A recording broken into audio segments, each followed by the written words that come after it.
Come again, sir? May mga binitawang maanghang na salita. Itong si Congressman Marcoleta. Oo. Laban kay Commodore Tariela. Laban kay Commodore Tariela. Panoorin natin itong video na to para malaman nyo kung ano yung aking sinasabi. Panoorin natin to. Ay, sana ba?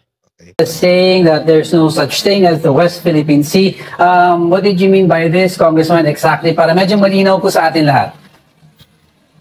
Ang sinasabi ko dyan, technically speaking, yung West Philippine Sea, tayo lang ang kumikilala doon. Yes. Okay. Sapagkat yun ay nagsimula nung pumunta rito yung Secretary of State Hillary Clinton na siyang nagbanggit ng West Philippine Sea. Na mula doon ay gumawa ng executive order yung dating Pangulong Pinoy at doon ay sinabi niya na meron tayong West Philippine Sea. Alam mo naman yung mga kababayan natin, imbes na pakinggan nila yung katwiran, paano kasi yung isang Commodore, bigla na lang nagsalita na ako ay traitor. Saan ka naman nakakita ng Commodore na ganyan? Kung Commodore siya talaga, basahin niya yung libro kung saan nakasulat ang lahat ng karagatan dito sa planetang ito. Ang pansin ko dito ay kung Marcoleta, ang hilig niya maghamon ng gano'n, no? Kung abogado ka talaga, naalala niyo yung kay Enzo Recto, kay Attorney Enzo Recto. Kung abogado kang talaga, dapat ganito ang ginagawa mo. May hilig siyang gumanon eh. Ito naman, Commodore Tariela, kung Commodore kang talaga, dapat ganito ang ginagawa mo. May hilig siyang gumanon eh. Yun ba ang paraan para patunayan kung abogado o Commodore sila? Hindi ba pwedeng patunay ang lisensya ni Enzo Recto sa IBP, sa Supreme Court? Na siya ay, yung kanyang membership sa IBP, hindi ba pwedeng ebidensya yon ng kanyang pagkaabogado? Hindi ko ba pwede yun? Ewan ko lang, kasi meron kasing credentials eh. Oo, hindi yun hindi subjective ang credentials ng ng abogado, lalo na ng Commodore. Oo, hindi yun hindi subjective yan eh. Merong objective credentials yan eh. Subjective, ibig sabihin nun, mga kotsero, nakadepende sa pananaw ng tao. Hindi yung pwedeng ganun. Oo. Halimbawa, pag abogado ka, dapat, number 1, nakapagtapos ka ng abogasya. Number 2, nakapag-bar exam ka at pumasa ka ng bar exam. Number 3, dapat ikaw ay nakapag-oath. Oo. Sa PICC, kasama ng mga justices sa Supreme Court. Number 4, dapat ikaw ay nakapirma sa roll of attorneys. Hanggat hindi ka pumipirma sa roll of attorneys, hindi ka abogado. Oo, may ganon. Objective yun. Yun ang mga bagay na gagawin mo para kayo maging abogado. Hindi ho yun nakadepende sa pananaw ng isang kongresista na nagngangalang Marcoleta na kung magsosorry sa kanya ang isang abogado, tunay siyang abogado. Wala akong gano'n. Mo ang nagiging habit ngayon yan ni Kong Marcoleta. Kung tunay kang abogado, ganito ka. Kung tunay kang Commodore, ganito dapat ang ginagawa. Ay, talaga ba? Sino ho sila para magdikta? Tuloy natin.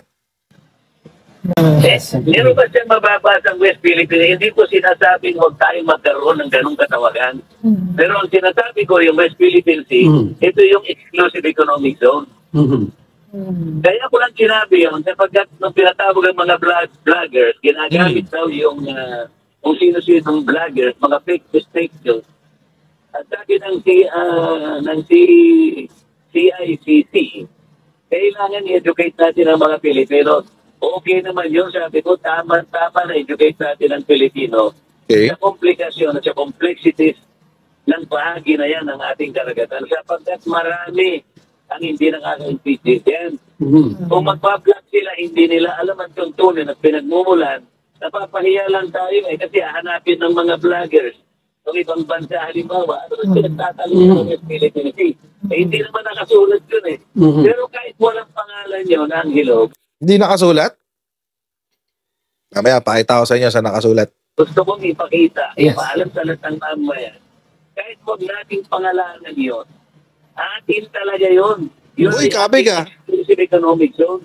Ang gusto ko lang, ipagtanggol natin ang ating sariling atin nang hindi tayo emosyonal at hindi tayo ignorante. Pipilitin natin, tayo lang ang gumawa ng West Philippines, tayo nagkakaintindihan tayo. That's right, that's right. World community, the world, the community of nations, pagka tinignan nila yung South China Sea, wala silang makikita West Philippines, sapagkat hindi naman natin pinasulat doon sa International Hydrographic Organization. Yun yung nagkakala talaga. Okay. Yes, yes. Parang halimbawa, gumawa ka ng dictionary, pinilit mo na sa sarili mo, gumawa ka ng isang kataga, ng isang salita. Ikaw lang, pinilit mo i-include sa dictionary. Wala kikilala doon. Ganun lang ibig ko sabihin. Yung mga kababayan natin hindi mo na itatanong kung ano pinag-uusapan. Napakaraming komplikadong issue dito sa likod niyan. Ayaw ko napapahiya ang Pilipino. Ayaw ko pinagtatawan ng Pilipino.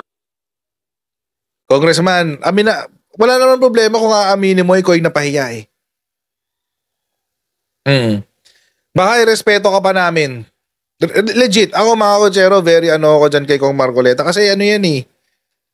Tawag dito. I once looked up to him eh. O talagang yan, lodi ko yan si Kong Marcoleta before.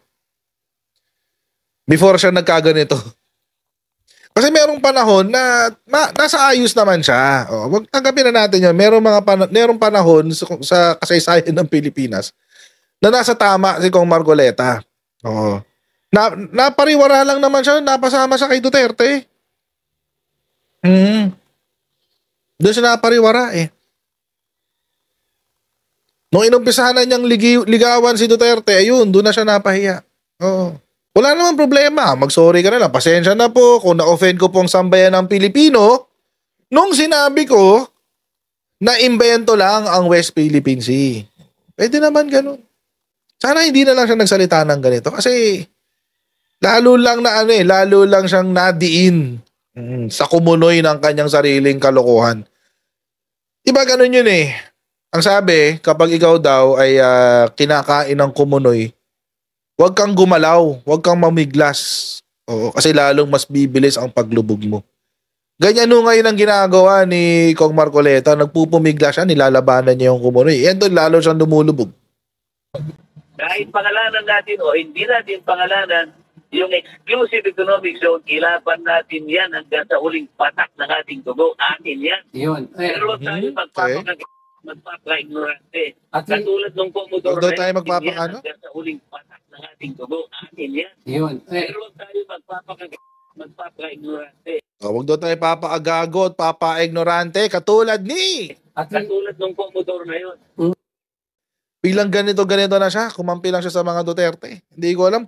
Alam niyo, mga taong maaayos pag kumakampi sa Duterte, nagiging pariwara. Parang parang demonyo yung mga Duterte eh. Oo. Habang sumasama ka sa kanila, sumasama ka ng sumasama eh. Come again, sir? You're lying!